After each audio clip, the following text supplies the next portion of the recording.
Welcome to the Great Detectives of Old Time Radio. From Boise, Idaho, this is your host, Adam Graham, bringing you this week's episode of Box 13. If you have any comments, send them my way. Box13 at greatdetectives.net. Please cast your vote for the show on Podcast Alley, podcastalley.greatdetectives.net. And remember our Facebook page. You can become a fan at facebook.greatdetectives.net.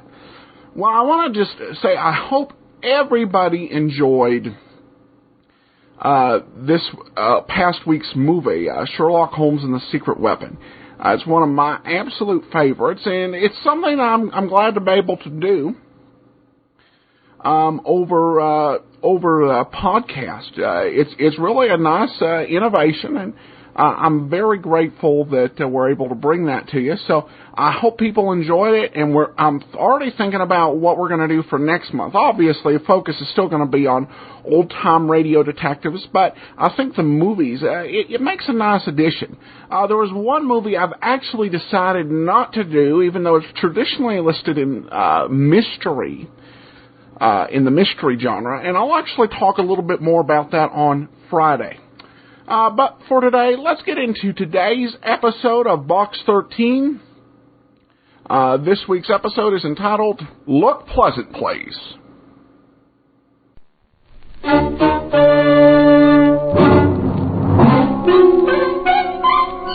Box 13, with the star of Paramount Pictures, Alan Ladd, as Dan Holliday.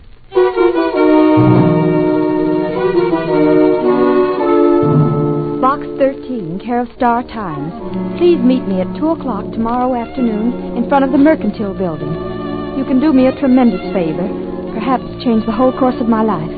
I shall be wearing a brown gabardine suit, and I'll be carrying a forest green suede hat. I'll be carrying a forest green suede handbag. That was all. No name, no initials. Just the letter. Well, it didn't sound like much of an adventure. Brother, but how I could have used a crystal ball in good working order.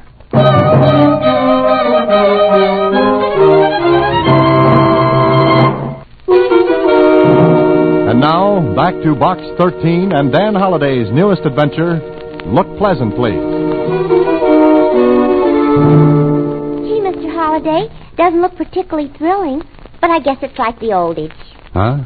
The what? The old age. You know, when somebody says something smart, it means something different from what it says, only it's the same thing. Oh. On your next trip around the office, fix that one up, Susie. What? Never mind. Just save up your adage. Okay? Okay. Hey, I can just make it to the Mercantile Building by 2 o'clock. So long, Susie. There were lots of people standing in front of the building, but only one girl in a brown gabardine suit, green hat, and handbag.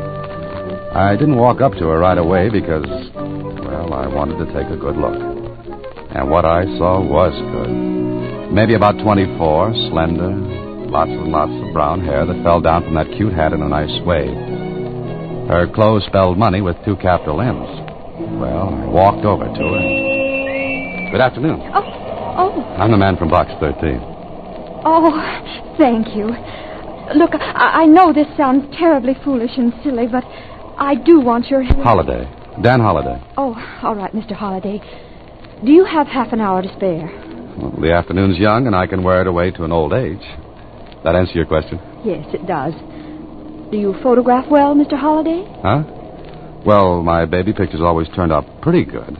Of course, that was a little while ago, and Look, I want you to have your photograph taken with me. Oh, is that all? Yes, that's all. Of course, I'll pay you for your time and trouble. Oh, no. My time's my own, and what trouble I get into is usually my own fault. All right, Mr. Holliday. There's a photographer in this building. He's ready for us. Oh, by the way, what's your name? Jones. Mary Jones. Oh. You know, Miss Jones, a writer often spends hours thinking of the right name for the characters in his stories. But here you come along and without batting an eye, think up a very unusual one. Do you have to know my real name? Well, I'll live without it, but Will you do it, Mr. Holliday? All right, Miss Jones. Let's go look at the birdie. The photographer was ready, and it didn't take long for him to run off 3 shots. Miss Jones paid him, and the 2 of us went back downstairs. Out on the pavement, I turned to her, and I guess she read the look on my face. Please don't ask me why, Mr. Holliday. Goodbye, and thanks very much. Well, before I could move my feet, she was into a cab and gone. If this was it, I'd just chalked up the shortest adventure on record. Well, there's nothing to do but go home and mark it off to experience. Yeah, that's where it should have stopped. The next morning, I walked into my office as usual and... Hey, what is this, Susie? You could have told me. Told you what? I quit. You didn't trust me. Oh, Susie, will you stop?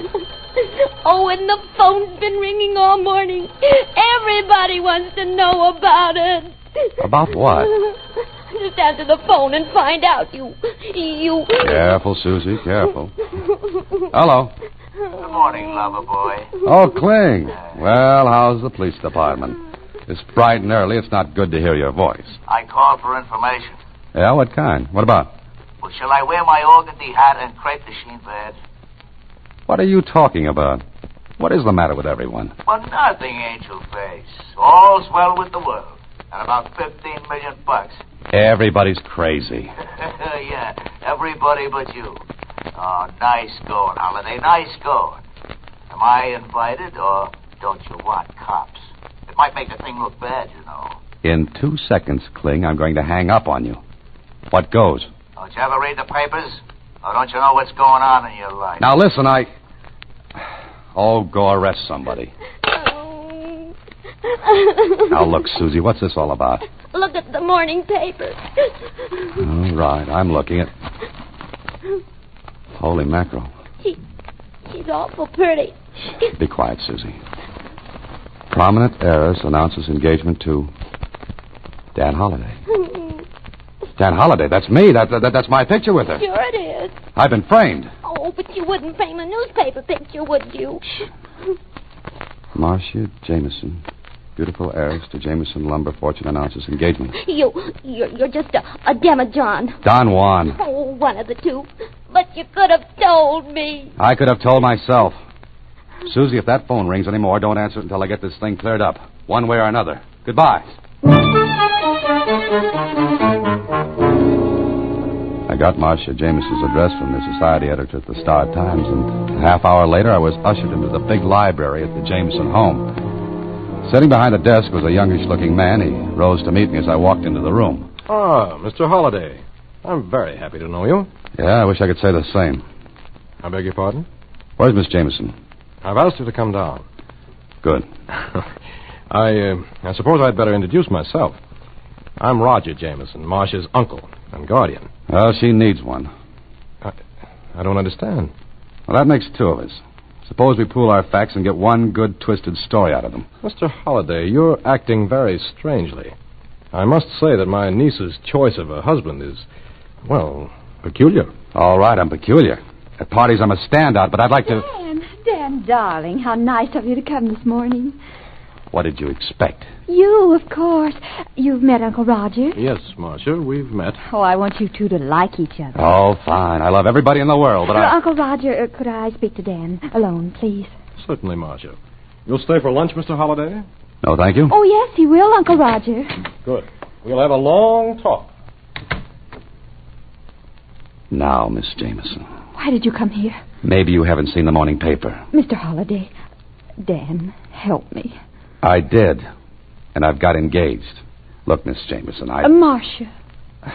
I don't know you that well. We just became engaged this morning. Dan, it's imperative that you act as my fiancé until after the 16th of this month. Well, what happens then?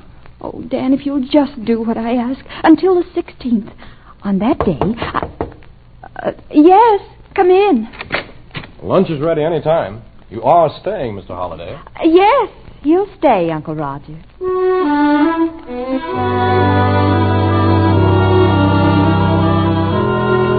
One more lunch like that, and I'd have had indigestion for the rest of my life. Uncle Roger was very curious about me. He asked a lot of questions, which Marcia answered. Then, when I was ready to leave... Well, of course, Mr. Holliday, this engagement came as a complete surprise to me. I had no idea you and Marcia even knew each other. Well, I get around a lot, Mr. Jameson. You'd better call me Roger, Dan. Yes, there's nothing like being friendly. Well, I'm sure Dan has a lot of things to do this afternoon, Uncle Roger. We'd better let him go. Of course. We'll have plenty of time to talk about things, Dan. Goodbye. Goodbye, Mr. Roger. Oh, thank you, Dan. You were wonderful. Superb, considering I didn't know where the ball was half the time. Oh, we'll wait until the 16th, won't you? It's 5 days from now. Meanwhile, what do I tell my friends? And where do I stack the wedding presents? You can always say we broke up. Uh-huh. And I'll tell you something else, Dan. Can there be anything else? I almost wish the whole thing were true. Goodbye, Dan. And with that, I was left standing on the elegant steps of the Jameson Castle. Well, I could have put the whole thing on the line and cleared up the situation. It'd have been easy. Just deny it. Tell the whole story. Or I could stay in the play and see what the score was. I walked down the stairs, then glanced back and looked up at a window and right into Uncle Roger's eyes. Before I could smile, he let the curtains fall back in place. Okay, that made up my mind. Curiosity killed a cat, they say. All right. Yeah.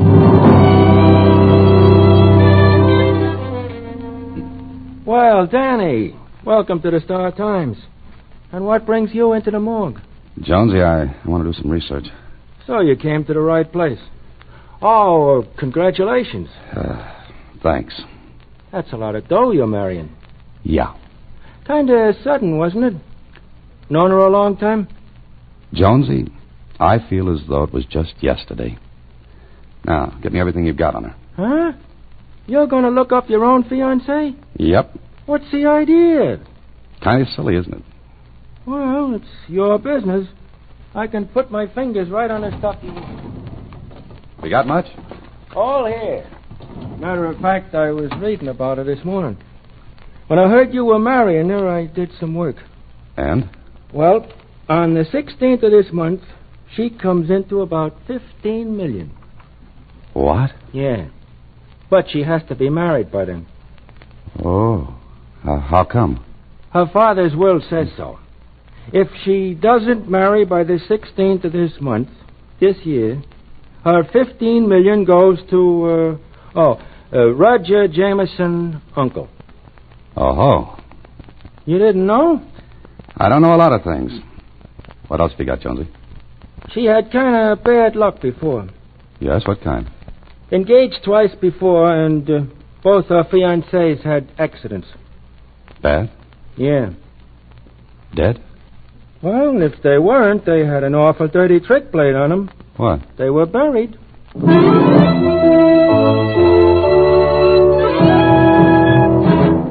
When it comes to travel, Priceline gives you choices. Either name your own price on hotels, rental cars, airline tickets, cruises, and even more, or save money with published specials. For great deals on travel and to support great old-time radio, remember JohnnyDollarAir.com. And now, back to Look Pleasant, Please. Another Box 13 adventure with Alan Ladd as Dan Holliday.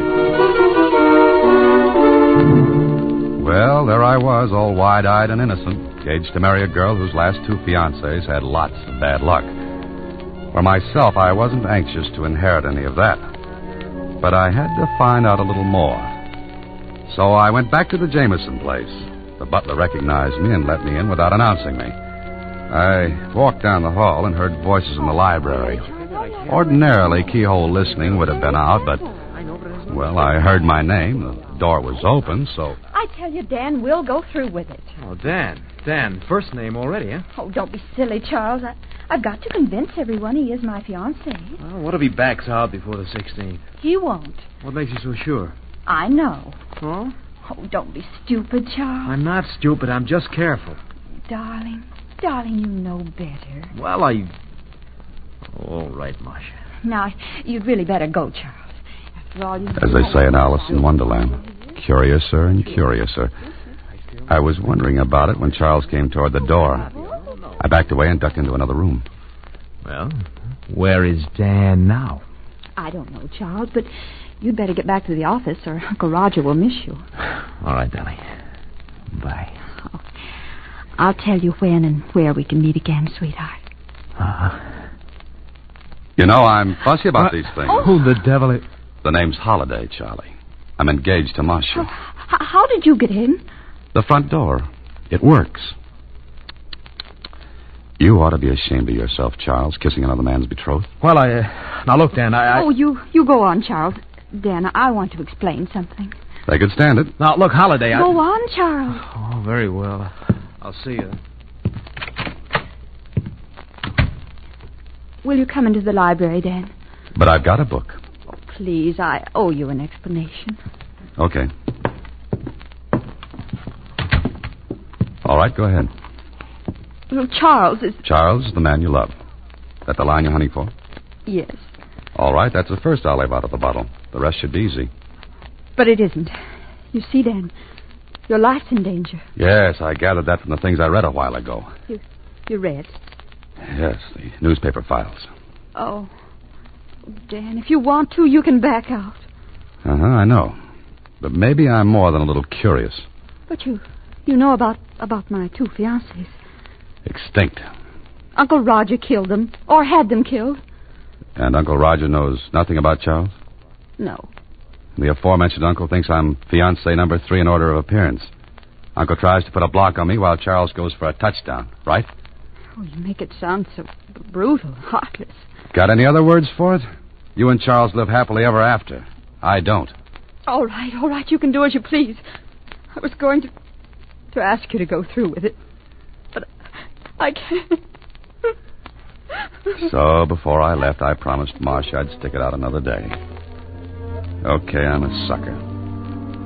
But if Uncle Roger was going to toss a curve, I'd at least be waiting for it. But before I went any further, I called on Lieutenant Kling, told him what was up. He was very sympathetic. Oh, what a story. Ha, ha, ha, ha. Strikes you funny, huh? Yeah. All I want to know is, was there anything that might have tied the uncle in with the deaths of Marcia's fiancés? No. You're sure? Sure I am. When I read about your engagement, I remembered her name. And? Those deaths were accidents. And the uncle? Clean. Look, Kling, maybe he's smart. Yeah, could be. There are lots of smart people in the world. Oh, but I'm not one of them. Is that it? Look, Holiday, I warned you that someday your Box 13 routine would land you in a slippery spot. Okay, it's up to you to keep your footing. Kling, just suppose I lead with my chin, and Uncle Roger takes a poke at it.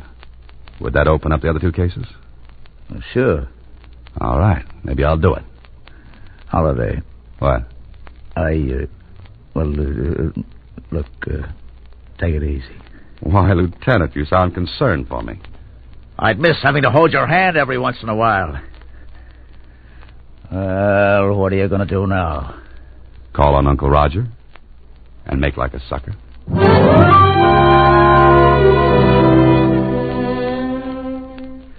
Well, Dan, sit down, won't you? Thanks, Roger. You know, it's going to be quite a treat seeing Marcia married. Yes, after 2 unhappy beginnings before. Oh, you know about those? Marcia told you, I suppose? In a way, yes. Mm-hmm. You wanted to see me about something, Dan? Oh, just a social call. If you're busy, I can... Oh, no, not at all. I was about to leave anyway. You know, Roger, it's very strange. Strange? What is? You haven't asked me anything about myself. I don't have to, Dan. Meaning? I've been very busy since this morning. You see, I have quite a bit of influence. Connection, so to speak. And they told you what? Who you are, where you live, what you do for a living. Dan, how much do you love Marcia? I'm going to marry her. You have quite a good income, so it's not the money you're after. Obviously. Dan, I'd give anything in the world to see Marcia happy. We practically grew up together. There's only 10 years difference in our ages. You see, my brother was 20 when I was born. Oh, I see. Marcia is my only living relative. Oh. Then I understand your concern for her. I'm glad you do. I want to show you something. Miss Claridge, bring in the Jameson estate papers, will you? Thank you. What's that for? Dan, you write mysteries, among other things. Consequently, I think you have a suspicious mind. What do you mean by that? Well, I'm Marcia's uncle, trustee of her fortune until she gets married, which must be by the 16th of this month. Now, surely in one of your stories you must have written about a guardian who misappropriates funds, embezzles. No, I never have. Well, it doesn't really matter. You see, The estate papers, Mr. Jameson. I thought I asked Miss Claridge to bring them in. Oh, well, she was busy, and I was on my way past anyway. All right, Charles. Thank you. Oh, Charles, this is Dan Holliday, Marcia's fiancé. Dan, this is Charles Crane. How are you? Fine. Congratulations. Thanks. Is that all, Mr. Jameson? Yes, that's all. Thank you. All right. Here are the papers. I think you'll find every penny accounted for. Everything in order, Dan? It looks like it. We're going to get along, Dan. Get along beautifully. I wonder for how long. If Uncle Roger was planning on making me number 3 on his hit parade, he was playing it smart. Oh, he was smooth. So smooth that I stayed at a hotel that night. If Uncle Roger knew where I lived, I might have visitors. And of course, I didn't sleep much. It was a lot of thinking to do. And it added up to something funny. The next day was Saturday, and it came in handy because Uncle Roger's office was closed. And I wanted to see something there. I called on Marcia and told her. Maybe she was a little surprised. Why do you want to go through the files, Dan? I've got a hunch, Marcia. Maybe Uncle Roger didn't show me the right papers. For the estate? Yeah, that's it. Have you got a key to the office? I can get one, and one to the files. Get them for me, will you? Say, where's Uncle Roger today? Oh, on the yacht, anchored outside the harbor. You're to go there tomorrow night. Why? He's arranged an engagement party. Dan, if you don't want to go, if you want to back out now... Nothing doing. I'm beginning to like this. All right, Marcia, give me the keys.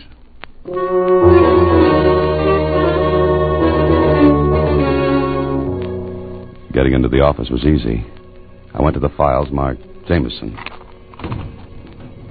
Yeah, the papers were there all right. But not the set Uncle Roger had shown me. These were different. What little I knew about finance showed me some fancy juggling had been going on. I was checking them carefully when a neat round hole appeared in the file case alongside my head. I ducked behind the cases and peeked around just in time to see the outer door to the office close. Somebody with a silenced gun played clay pigeon with me. So Uncle Roger was on the yacht, was he?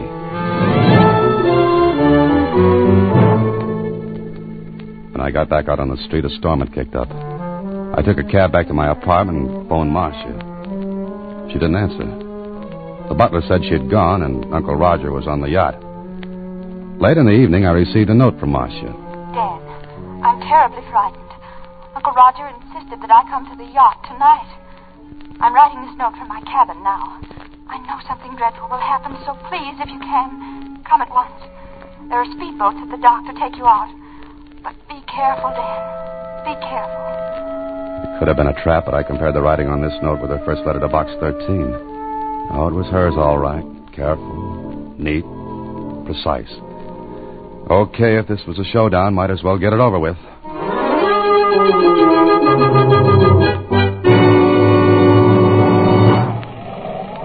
When I got there, the yacht was pitching and rolling like a bad bronc with a burr under his saddle. That all-day storm hadn't let up a bit. Then I was on board, but nobody was in sight. There was one cabin with a light inside. I went to it, opened the door. Holiday, what are you doing here? Visiting? I don't understand. Didn't Marcia tell you the party was tomorrow night? I like to be early for appointments. Where is Marcia? What's the matter with you? She's not here. Oh, yes, she is. Have you gone crazy? Not yet. Sit down, Uncle Roger. Oh, all right. You know, Uncle Roger, I don't like being shot at. I don't know what you're talking about. Where is Marcia? Cut it out, Yes? What were you going to say? Well, what's the matter? Have you got a gun? Gun? Yes, but... Get it. Are you... Get it fast. It's not here. It's always in this desk drawer. Is this what you're looking for, Uncle Roger? Charles, what are you doing here? And you might ask him what he's doing with your gun. It is yours, isn't it? Well, it looks like it. You don't think I'd kill you with my own gun, do you, Holliday? Very neat, Charlie, very neat. But the crew... Just 2 crewmen aboard. The rest won't be here until tomorrow. And that storm is convenient. Lots of noise. Something funny, Holliday? Yeah. Yeah, you are. You think you're going to get by with this, don't you? Is there anything to stop me? What is this all about? If this is a prank... Oh, no, Roger, not a joke. Definitely not. Charles and Marcia had it all planned very neatly. The accidents to her other fiancés gave these 2 beauties the idea. Charles fakes another set of papers to look as though you were embezzling, and... What? Yeah. They make it look as though you can't afford to have her married by the 16th, because if she doesn't marry, then the estate goes to you. And you're killed with my gun. That's it. And you're killed the same way. Charles muscles up this cabin to make it look as though there were a struggle. All right, Holliday, second guessing. Oh, no, Charlie, I'm not so dumb. You see, I called the police before I came aboard. You see, I guess... You're a liar. You couldn't know. Oh, but I could. Marcia's note gave it away. Marcia's note? Uh-huh. The note she was supposed to have written aboard this yacht. You see, her handwriting was neat, precise, careful. Charlie, ever try to write a neat hand on a pitching, rolling yacht? Can't be done. So I knew she wasn't aboard. And there was only one reason she'd want to get me here.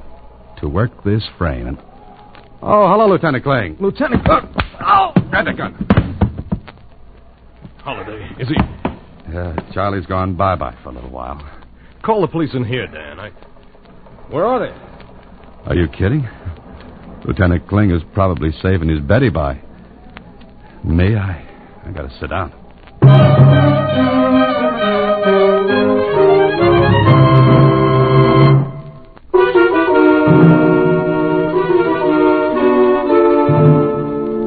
You see, Susie, they weren't satisfied with $15 million. They wanted Uncle Roger's money, too. Which they would have had if that frame had worked. Uh-huh. Hey, what are you doing? What do you got there? A new camera. It's got a wonderful gadget on it that lets me get in the picture. All I do is press this button and... Oh, here, I'll show you. We'll both down the light, see, like this. And then... Oh, no. Not again. Good night, Susie. Next week, same time, Alan Ladd stars as Dan Holliday in Box 13.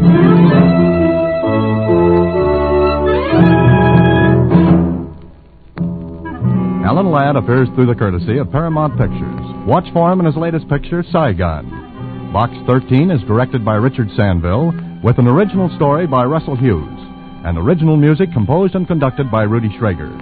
The part of Susie is played by Sylvia Picker, and that of Lieutenant Kling by Edmund McDonald. John Beale played Roger Jameson. Production is supervised by Vern Karstensen. This is a Mayfair production from Hollywood.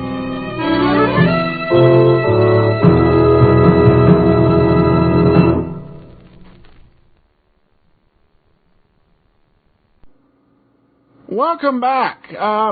Sorry, sound quality on this particular episode wasn't up to par with most of the other Box 13s we heard, but still, despite sound quality issues, this was a pretty nice episode. It really turned around one of the big cliches of mysteries and detective stories with the money-clunching guardian who embezzles. Very nice twist. I wouldn't have thought of it, but it turns out that another person sent a letter to Box 13 expecting to find a patsy. Almost found one, but Dan Holliday once again triumphs. So always a good ending there. We're going to go ahead and wrap this up. We'll be back tomorrow with Pat Novak for Hire. And I found some interesting facts that will give us some new insights, perhaps, on Jocko Madigan. So join us tomorrow for Pat Novak for Hire. Got any comments? Send them to me, box13@greatdetectives.net. Please cast your vote for the show on Podcast Alley, podcastalley.greatdetectives.net. But from Boise, Idaho, this is your host, Adam Graham, signing off.